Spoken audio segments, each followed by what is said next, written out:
What happened to you last week? Well, I was going to New York. I was invited to lead Friday prayers at one of the mosques in New York.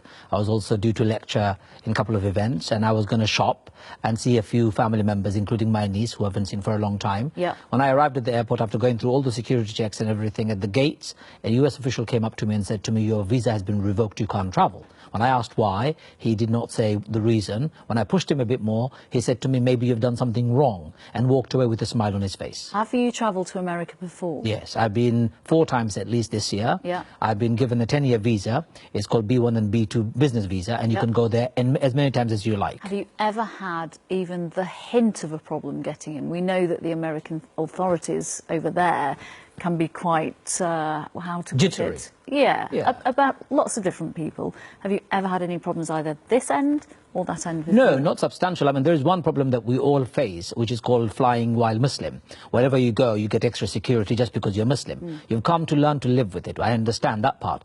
But what we are worried about now is this the beginning of a trend where all Muslims are being excluded from entering America? If this is true, then Donald Trump's crazy idea the other day, who's not even in power, not even received 1 vote, has already been enacted, and that's very worrying. And secondly, this is not winning hearts and minds or friends. It's just making everybody become upset and bitter about it. In your particular case, you have been invited to the US Embassy. You've had a meeting there. Did you get any explanation for why when you went there? Well, after media got involved and a lot of Twitter and other storm happened, they got in touch with me saying, "Come in, we need to fix it." I went to see them on Monday.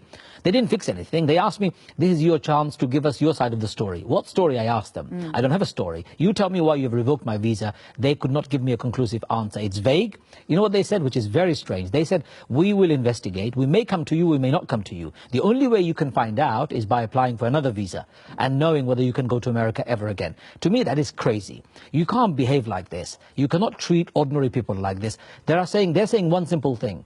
In this kind of action, they're saying all Muslims are terrorists, and that is not true. Who are you cross with about this, aside from Donald Trump? Because you are in a position, you are at Iman, you work in Wood Green, you have spoken out, you've been backed by the government to speak out about radicalisation and anti-radicalisation.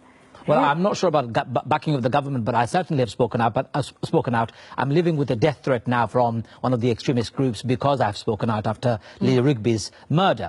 Many of us have spoken out because we believe in creating one world in which we all share, we understand the world, and we create an environment of no fear. What America has done is enacted a policy out of fear, knee-jerk reaction, disproportionate. It's not needed. We need to converse. So if the embassy or the Homeland Security got in touch with me before my flight and asked me a few questions, and if they were not sure, that could have been answered. But no, at the last minute, revoke it. Why? What are you going to do now about this, very briefly? Well, I'm not going to accept it lying down. I'm a little man when it comes to a big giant country called America or an administration. But I intend to fight back. I intend to raise it through yourselves, such as media, get the MPs involved. I'm calling also on the Prime Minister that he is the Prime Minister of all people of this country, not just Muslims or non-Muslims, everybody. If Muslims are being discriminated, singled out as a people when they're going to America, that's wrong, that's rotten. And he needs to do something about it. And thirdly, I'm going to launch a campaign. In that campaign, we're going to work together to get America and its administration to rethink their policy. To me, it's losing more friends than winning anything.